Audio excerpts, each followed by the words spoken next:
I remember just feeling empty. Just this sense of emptiness that, oh my God, there's nothing I can do to stop this. There's really nothing I can do to stop this man.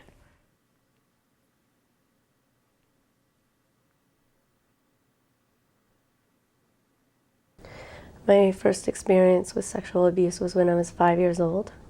He was a babysitter, looking after my younger sister and I was walking by the washroom that evening and noticed that she was performing oral sex on him.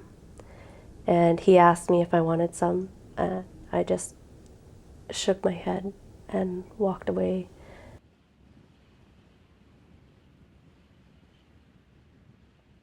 Well, honestly, I can't remember a time when there wasn't any abuse in my family. As far back as I can remember, there was always abuse, and there was always sexual abuse. There was physical abuse, emotional abuse. I mean, it was pretty much a daily thing.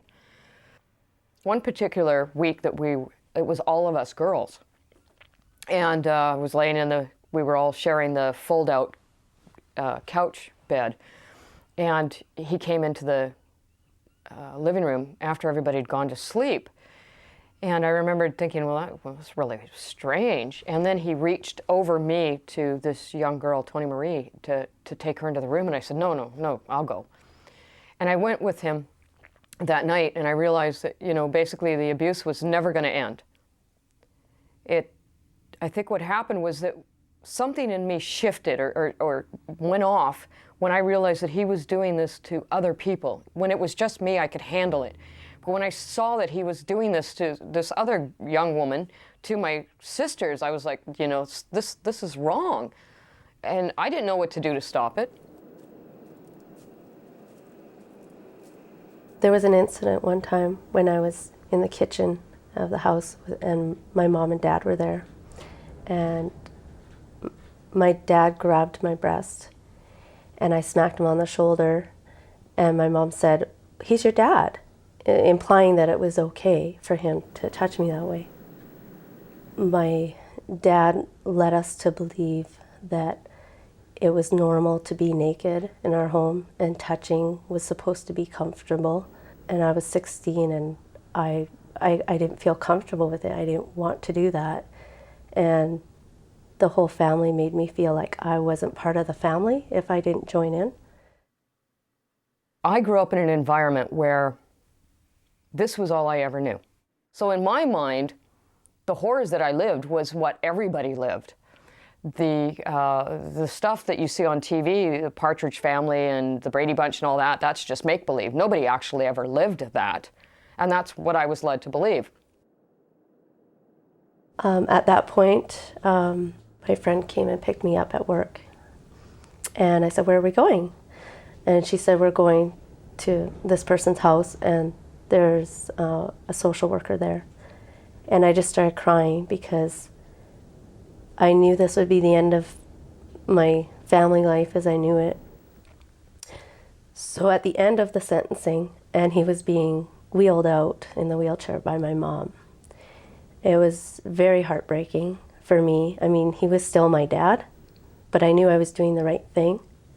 So there was a lot of emotional things happening for me. And he was being wheeled out. My sister followed after them, and she leaned over and said, "Burn in hell, bitch." That was very hard.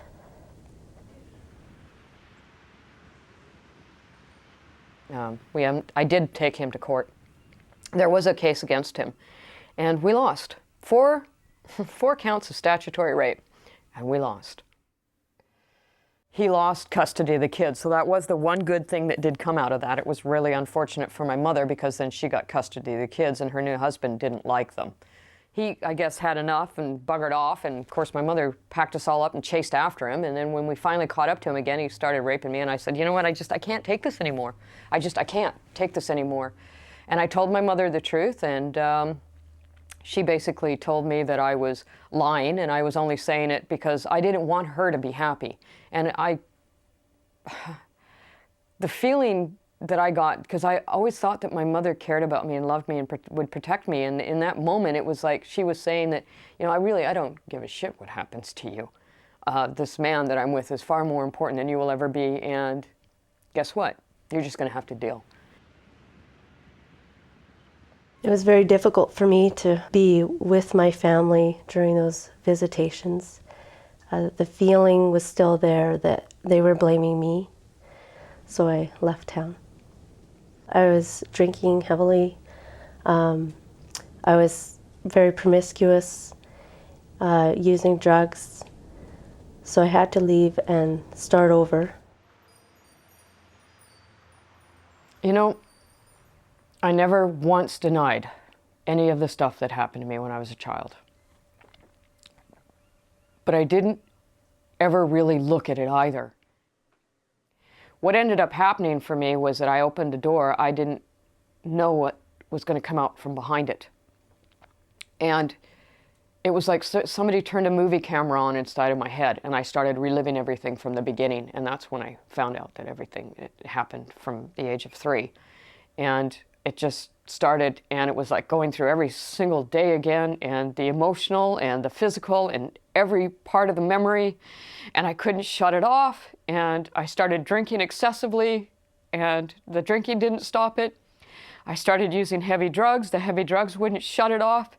Finally, I thought I was losing my mind, and I knew that I was coming to a point that I was going to hurt somebody, and I didn't want to hurt anybody. I didn't want to ever hurt anybody.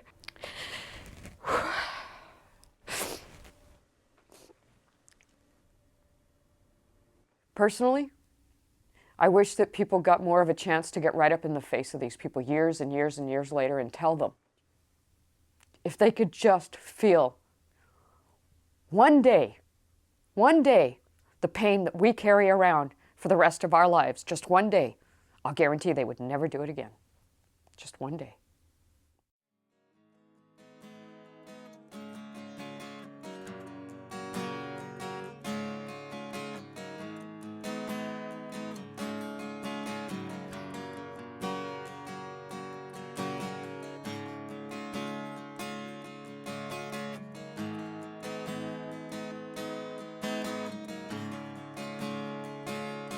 I feel now that I'm in a healthy place where I can recognize if something's going on for me, I can recognize it and deal with it right away.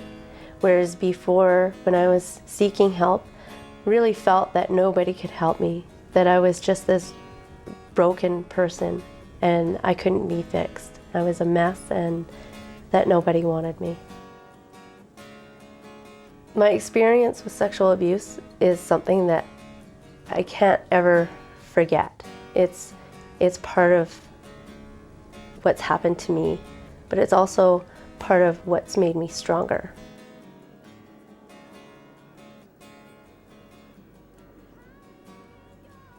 I don't really know what it looks like to them, but I know that who I was then and who I am today are two very different people, and that I am way happier today.